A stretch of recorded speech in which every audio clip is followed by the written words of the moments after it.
ಪ್ರೀತಿಯ ಸ್ನೇಹಿತರೆ, ಕೆಪಾಸಿಟಿ ಅಂತಿರ್ತಾರಲ್ಲ, ಅದರ ಬಗ್ಗೆ ಮಾತಾಡೋಣ ಬನ್ನಿ. ಬಾರ್ಗಳಲ್ಲಿ ಕುಡಿಯೋಕೆ ಕೂತ್ಕೊಂಡಾಗ ನಿನ್ನ ಕೆಪಾಸಿಟಿಗೆ ಇನ್ನೊಂದು ಪೆಗ್ ಜಾಸ್ತಿನಾ ಗುರು ಅಂತ ಗೆಳೆಯರು ಕೇಳ್ತಾರೆ. ಇವನು ಒಂದಾದ್ಮೇಲೆ ಒಂದು ಪೆಗ್ ಸುರುಕೋತಾನೆ ಇರ್ತಾನೆ.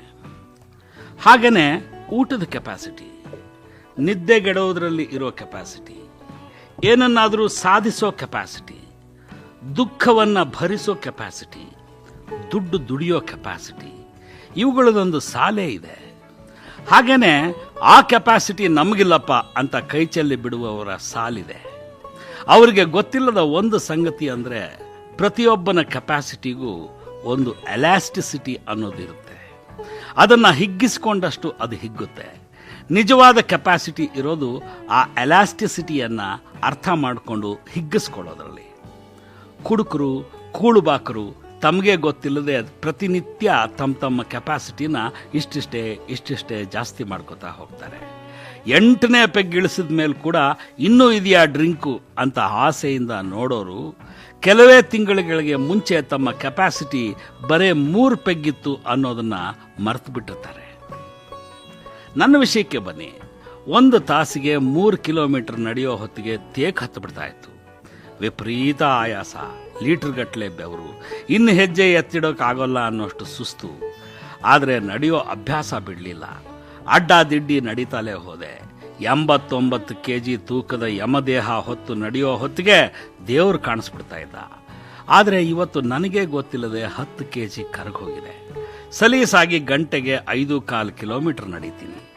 ಆಯಾಸ, ಬೆವರು ಎರಡೂ ಕಡಿಮೆ. ಕಂಫರ್ಟಬಲ್ ಆಗಿ ಕೆಪಾಸಿಟಿ ಬೆಳೆದಿದೆ. ಇದಕ್ಕೆ ಸರಿಸಮನಾಗಿ ಊಟದ ಕೆಪಾಸಿಟಿ ಕುಗ್ಗಿದೆ. ಮೊದಲು 6ನೇ ರೊಟ್ಟಿ ಮುಗಿಸಿ ಇನ್ನೂ ಇದೆಯಾ ಅಂತ ಅಡುಗೆ ಮನೆ ಕಡೆಗೆ ನೋಡ್ತಾ ಇದ್ದೆ. ಈಗ 1.25 ಚಪಾತಿ ಮುಗಿತಿದ್ದ ಹಾಗೇನೆ ಮಜ್ಜಿಗೆ ಕೊಡಿ ಅಂತ ಕೈ ಚಾಚಿಸ್ತೀನಿ. ಒಂದಿಷ್ಟು ದಿನ ಆರಾಮಾಗಿ ಹೋಗಿ ಜಿಂದಾಲ್ನಲ್ಲಿದ್ದು ವೆಯ್ಟ್ ಕಡಿಮೆ ಮಾಡ್ಕೊಂಡು ಬಂದ್ಬಿಡು ಅಂತ ಇದ್ದ ನನ್ನ ಗೆಳೆಯ. ಒಂದಿಷ್ಟು ದಿನ ಆರಾಮಾಗಿರೋದು ಈ ಜನ್ಮದ ಮಟ್ಟಿಗೆ ನನಗೆ ಸಾಧ್ಯವಾಗೋ ಮಾತಲ್ಲ. ಜಿಂದಾಲ್ನಲ್ಲಿ ವಾರಕ್ಕೆ 10 kg ಇಳಿಸ್ತಾರೆ. ಈಚೆ ಬಂದ ಮೇಲೆ ನಮ್ಮ ಮೇಲೆ ನಾವೇ ದ್ವೇಷಕ್ಕೆ ಬಿದ್ದವ್ರ ಹಾಗೆ ತಿಂದು 20 kg ಹೇರ್ಕೋತೀವಿ. ನಾವು ಕೆಪಾಸಿಟಿ ತೋರಿಸಬೇಕಾಗಿದ್ದು ನಮ್ಮ ನಿತ್ಯದ ಜಂಜಡಗಳ ಮಧ್ಯೆನೇ ತೆಳ್ಳಗಾಗುವ, ವೇಗವಾಗಿ ನಡೆಯುವ, ಕಡಿಮೆ ಆಯಾಸ ಪಡುವ, ಹೆಚ್ಚು ಆನಂದ ಪಡುವ ಪ್ರಕ್ರಿಯೆಗಳಲ್ಲಿ. ನೀವು ಶ್ರದ್ಧೆಯಿಂದ ಪ್ರಯತ್ನಿಸಿ ನೋಡಿ. ದಿನದಿಂದ ದಿನಕ್ಕೆ ಹೆಚ್ಚೆಚ್ಚು ಪುಟಗಳನ್ನು ಓದುವ, ನೆನಪಿಟ್ಟುಕೊಳ್ಳುವ ಕೆಪಾಸಿಟಿ ಬೆಳೆಯುತ್ತಾ ಹೋಗುತ್ತೆ. ಅದರ ಬಗ್ಗೆ ನೀವು ಕೊಂಚ ಫ್ಯಾನೆಟಿಕ್ ಆಗಬೇಕಷ್ಟೇ. ನಾಳೆ ಮಧ್ಯಾಹ್ನ ಹಾರ್ಟ್ ಅಟ್ಯಾಕ್ ಆಗಬಹುದು ಅಂತ ರಾತ್ರಿ ಮಲಗುವಾಗ ಅನಿಸಿದ್ರು ಬೆಳಿಗ್ಗೆ ಎದ್ದು ಸಿಗರೇಟ್ ಹಚ್ಚೋ ಮೊಂಡ ಭಂಡ ಕೆಪಾಸಿಟಿ ಬೆಳೆಸ್ಕೊಂಡಿರ್ತೀವಲ್ಲ, ಹಾಗೇನೆ ಪ್ರಾಣ ಹೋದ್ರೂ ಇವತ್ತು 200 ಪೇಜ್ ಓದ್ತೀನಿ ಅಂದ್ಕೊಂಡು ಕೂತು ಬಿಡಬೇಕು.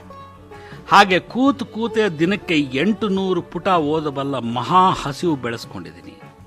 ಪಾಕಿಸ್ತಾನದ ಬಗ್ಗೆ ಪುಸ್ತಕ ಬರೆಯುವಾಗಲೂ ಹಾಗೆ, ಒಂದೊಂದು ಚಾಪ್ಟರ್ ಮುಗಿಸಿದಾಗಲೂ ದೊಡ್ಡ ಸಮಾಧಾನ. ನಿನ್ನೆಗಿಂತ ಇವತ್ತಿನ ಕೆಪಾಸಿಟಿ ಹೆಚ್ಚಾಯಿತು ಅನ್ನೋ ತೃಪ್ತಿ. ಭ್ರಾಂತ ಮನುಷ್ಯ ಇರ್ತಾನಲ್ಲ, ಹುಚ್ಚ, ಅವನ ಹಾಗೆ ಕೆಲಸ ಮಾಡ್ತಾ ಹೋಗ್ತೀನಿ. ಉಳಿದೆಲ್ಲಕ್ಕಿಂತ ಹೆಚ್ಚಾಗಿ ನಾನು ಎಂಜಾಯ್ ಮಾಡೋ ಅತಿ ದೊಡ್ಡ ಹೆಮ್ಮೆ ಅಂದರೆ ಅದು. ಆದರೆ ಏನೆಲ್ಲ ಡಿಸೈಡ್ ಮಾಡಿ ಓದಬೇಕು ಅಂತ ಕೂತ್ರೆ ನಂಗೆ ನಿದ್ದೆ ಬಂದ್ಬಿಡುತ್ತೆ. ಏನು ಮಾಡೋದು ಸಾರ್ ಅಂತ ಕೆಲವರು ಪತ್ರ ಬರೀತಾರೆ. ನಿಮಗೆ ಡಿಸೈಡ್ ಮಾಡೋ ಕೆಪಾಸಿಟಿ ಇಲ್ಲ ಅಂತ ರೇಗ್ತೀನಿ. ಇವತ್ತು ಇಂಥದೇ ಊಟ ಇಂಥ ಹೋಟ್ಲಲ್ಲೇ ಮಾಡಬೇಕು ಅಂತ ನಿರ್ಧರಿಸಲ್ವಾ? ಇವತ್ತು ಇಂಥ ಪಿಕ್ಚರ್ಗೆ ಹೋಗಬೇಕು, ಅವಳ ಜೊತೆ ಮಲಗೇ ಬಿಡಬೇಕು ಅನ್ನೋ ನಿರ್ಧಾರಗಳನ್ನು ನೀವು ಬೇಕಾದರೆ ಮಾಡ್ತೀರಿ. ಅವುಗಳನ್ನು ಈಡೇರಿಸ್ಕೋತೀರಿ ಅನ್ನೋದು ನಿಜ. ಯಾಕೆ ಅಂದರೆ ನಿಮಗೆ ಅವೆಲ್ಲ ನಿರ್ಧಾರಗಳನ್ನು ಕೈಗೊಳ್ಳೋ ಖಚಿತವಾದಂತಹ ಕೆಪಾಸಿಟಿ ಇದೆ. ಅದನ್ನು ಕೂಡ ನೀವು ಕ್ರಮೇಣ ಹೆಚ್ಚಿಸ್ಕೊಂಡು ಬಂದಿದ್ದೀರಿ. ಹೋಟ್ಲ್ ಹುಡುಕೊಂಡು ಹೋಗೋ ಸಹನೆ, ಸೈಟ್ ಕೊಳ್ಳೋಕೆ ಬೇಕಾದ ಸಾಲ ಎತ್ತಬಲ್ಲ ಕೆಪಾಸಿಟಿ, ಅವಳ ಜೊತೆಗೆ ಆಖೈರ್ ಮಾತು ಆಡಿಬಿಡೋ ಅಷ್ಟು ಧೈರ್ಯ, ಪಿಕ್ಚರ್ಗೆ ಹೋಗಲೇಬೇಕು ಅನ್ನುವಂಥ ಮೋಹ, ಅವಳ ಜೊತೆಗೆ ಇದ್ದು ಬಿಡಬೇಕು ಅನ್ನುವಂಥ ನಿರ್ಣಯ, ಇವೆಲ್ಲವೂ ನಿಮ್ಮಲ್ಲಿ ಕ್ರಮವಾಗಿ ಬೆಳೆದ ಕೆಪಾಸಿಟಿಗಳು. ಅವುಗಳನ್ನು ನೀವು ಥಟ್ಟಂತ ಮಾಡಿಲ್ಲ, ಸಿದ್ಧತೆ ಇಲ್ಲದೆ ಸಾಧಿಸಿಲ್ಲ. ಒಂದೇ ಸಲಕ್ಕೆ ಒಂದೇ ಹೊಡೆತಕ್ಕೆ ಅವು ನಿಮ್ಮ ಕೈಗೆ ನಿಟ್ಟಕಿಲ್ಲ. ಅವುಗಳನ್ನು ಹೊಂದಬೇಕು ಅಂತ ತೀರ್ಮಾನಿಸುವ ನಿಮ್ಮ ಕೆಪಾಸಿಟಿ ಮೊದಲು ದೊಡ್ಡದಾಗ್ತಾ ಹೋಯಿತು. ಅದರ ಜೊತೆಯಲ್ಲೇ ಅವುಗಳನ್ನು ಹೊಂದೋದಕ್ಕೆ ನಿಮಗೆ ಬೇಕಾದ ದುಡ್ಡು, ಧೈರ್ಯ, ಆಸೆ, ಅರ್ಜು ಇತ್ಯಾದಿಗಳನ್ನು ಕೂಡ ನೀವು ಹಿಗ್ಗಿಸ್ಕೋತಾ ಹೋದ್ರಿ. ಸೈಟ್ ಖರೀದಿಸಿದ ದಿನ ನಿಮ್ಮ ಕೆಪಾಸಿಟಿನ ನೀವು ಮೆಚ್ಕೊಂಡ್ರಿ. ಅದು ದಿನನಿತ್ಯ ಪ್ರತಿಕ್ಷಣ ನಿಮಗೇ ಗೊತ್ತಿಲ್ಲದೆ ನಿಮ್ಮಲ್ಲಿ ಬೆಳೀತಾ ಬರ್ತಿತ್ತು ಅನ್ನೋದು ನಿಮ್ಮ ಗಮನಕ್ಕೆ ಬಂದಿರಲಿಲ್ಲ ಅಷ್ಟೇ. ನಮ್ಮ ಓದು, ನಮ್ಮ ಬೆಳವಣಿಗೆ, ಆರೋಗ್ಯ, ಊಟದಲ್ಲಿ ಕಡಿಮೆ, ಊಟದಲ್ಲಿ ಹೆಚ್ಚು, ತೂಕದಲ್ಲಿ ಕಡಿಮೆ, ತೂಕದಲ್ಲಿ ಹೆಚ್ಚು, ಬರವಣಿಗೆ, ಕಾಮ, ಸಾಧನೆ, ಒಳ್ಳೆತನ, ದುಃಖವನ್ನು ಟಾಲರೇಟ್ ಮಾಡೋದು, ಸೋಲಿಗೆ ಎದೆಯೊಡ್ಡೋದು ಇವೆಲ್ಲವುಗಳು ಕೂಡ ನಾವು ಬಯಸಿದ ಹಾಗೆಲ್ಲ ಹಿಗ್ಗುತ್ತಾ ಹೋಗುವಂಥ ಕೆಪಾಸಿಟಿಗಳೇ. ಅವುಗಳನ್ನು ಹಿಗ್ಗಿಸ್ಕೋಬೇಕು ಅನ್ನೋ ಬಲವಾದ ನಿರ್ಧಾರವನ್ನು ಕೈಗೊಳ್ಳೋದಿದೆಯಲ್ಲ, ಮೊದಲು ಆ ಕೆಪಾಸಿಟಿ ಹೆಚ್ಚಿಸ್ಕೊಳ್ಳಿ. ಓದೋ ಕೆಪಾಸಿಟಿ ಹೆಚ್ಚಿಸ್ಕೋತೀನಿ ಅನ್ನೋದನ್ನು ಬೆಳೆಸ್ಕೊಂಡ್ರೆ ನಿದ್ದೆಗೆಡೋ ಕೆಪಾಸಿಟಿ ಕೂಡ ಬೆಳೆಯುತ್ತೆ.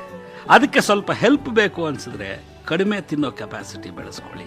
4 ತಾಸಿನ ನಂತರ ಎಂದಿನ ಹಾಗೆ ಫ್ರೆಶ್ ಆಗಿ ಓದೋಕೆ ಕೂತ್ಕೊಳ್ಳೋ ಕೆಪಾಸಿಟಿ ಬೆಳೆಸ್ಕೊಳ್ಳಿ. ಮೈ ಮನಸ್ಸುಗಳನ್ನು ಸದಾ ಎಚ್ಚರವಾಗಿಟ್ಕೊಳ್ಳುವ ಕೆಪಾಸಿಟಿ ಇದೆಯಲ್ಲ, ಅದನ್ನು ಅತಿ ದೊಡ್ಡ ಮಟ್ಟಕ್ಕೆ ಬೆಳೆಸ್ಕೊಂಡವನೇ ನಿಜವಾದ ಯೋಗಿ, ನಿಜವಾದ ದೇವರು, ನಿಜವಾದ ಕ್ರಿಯಾಶೀಲ, ಮಹಾತ್ಮ, ಗ್ರೇಟ್ ಫೆಲೋ ಇತ್ಯಾದಿಗಳೆಲ್ಲ ಅನ್ನಿಸ್ಕೋತಾನೆ. ಇಷ್ಟಕ್ಕೂ ಅವನು ಮಾಡಿದ ಒಂದೇ ಕೆಲಸ ಏನು ಅಂದರೆ ತನ್ನ ನಿರ್ಧಾರಗಳ ಕೆಪಾಸಿಟಿ ಹೆಚ್ಚಿಸ್ಕೋತಾ ಹೋಗಿದ್ದು. ಅದೇ ಮನುಷ್ಯ 16ನೇ ವಯಸ್ಸಿನಲ್ಲಿದ್ದಾಗ ನಾನು ಮಾಡಬಾರದ ಕೆಲಸವನ್ನು ಮಾಡೋದಕ್ಕೆ ನಿಲ್ಲಿಸೋಕೆ ನನ್ನ ಕೈಲಿ ಆಗ್ತಾ ಇಲ್ವಲ್ಲ ಅಂತ ಗೋಳಿಟ್ಟಿರ್ತಾನೆ.